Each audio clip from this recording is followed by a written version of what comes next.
Sebuah jalan sunyi menuju pengetahuan dan pembentukan diri. Membaca buku bukan sekedar aktivitas untuk menambah wawasan.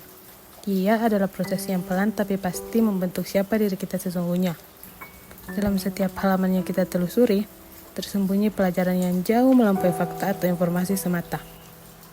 Membaca mengasah cara kita berpikir, memperhalus rasa, dan membentuk karakter. Ketika kita menjadikan membaca sebagai kebiasaan, dengan menuntaskan satu buku setiap bulannya, sesungguhnya kita sedang menanamkan benih disiplin dalam diri kita.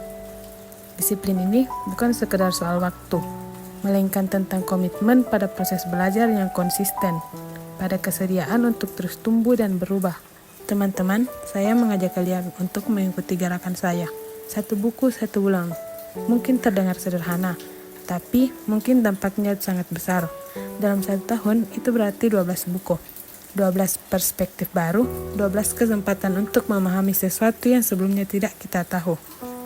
Membaca 1 buku 1 bulan adalah latihan membangun konsisten, sesuatu yang jarang bisa dicapai secara instan. Ia menuntut pengaturan waktu, prioritas, dan niat yang sungguh-sungguh. Semakin kita rutin, semakin terasa bahwa membaca buku bukan hanya kegiatan sekali-kali, tapi sudah menjadi bagian dari gaya hidup. Disiplin yang terbentuk dari kebiasaan membaca ini secara perlahan merembes ke berbagai sisi kehidupan.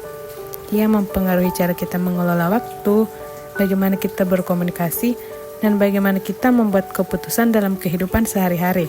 Pola pikir kita menjadi lebih terstruktur, ucapan kita lebih berbobot, dan keputusan yang kita ambil lebih matang, karena didasari pemahaman yang lebih luas. Namun, membaca tak hanya membentuk pola pikir logis dan disiplin.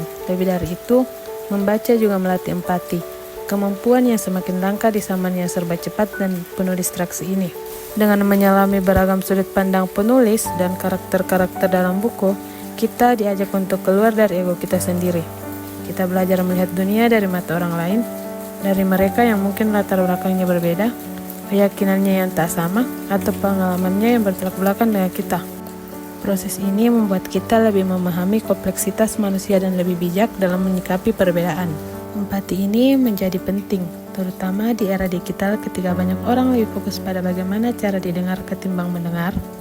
Ketika media sosial menjadikan reaksi cepat sebagai kebiasaan, buku mengajarkan kita untuk jeda, untuk mencerna sebelum merespon, untuk merenung sebelum menilai. Buku memberi ruang untuk diam yang penuh makna. Sebuah kualitas yang semakin langka dalam dunia yang terus bising. Dan pada akhirnya, membaca adalah sebuah bentuk perlawanan. Perlawanan yang sunyi, tapi sangat radikal. Ketika dunia modern semakin dipenuhi distraksi yang merampas perhatian, iklan, notifikasi, berita palsu, kita memilih duduk untuk tenang, membuka halaman demi halaman, dan menyelami pikiran mendalam.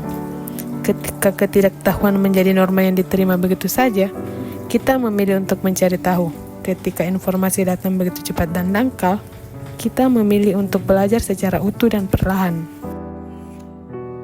Gerakan kecil seperti membaca 1 buku per bulan bisa menjadi bentuk perlawanan yang konkret terhadap budaya instan. Ini adalah cara kita mengatakan bahwa belajar tak harus terburu-buru, bahwa pemahaman butuh proses, dan bahwa pengetahuan sejati dibangun melalui ketekunan. Dalam keheningan membaca, ada kekuatan besar yang sedang bekerja mengubah cara berpikir, memperluas cakrawala, dan memperdalam rasa kemanusiaan. Dan yang paling indah dari membaca, ia bisa dimulai oleh siapa saja, dari mana saja, tak peduli usia, latar belakang, atau pendidikan. Membaca adalah hak sekaligus tanggung jawab, sebab dengan membaca, kita bukan hanya memperkaya diri, tapi juga turut menjaga peradaban.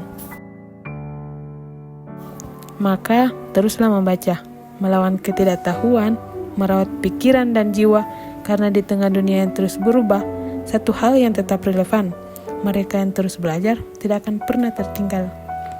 Maka, mulai sekarang, mulailah membaca. 1 buku 1 bulan, untuk Indonesia Emas 2045.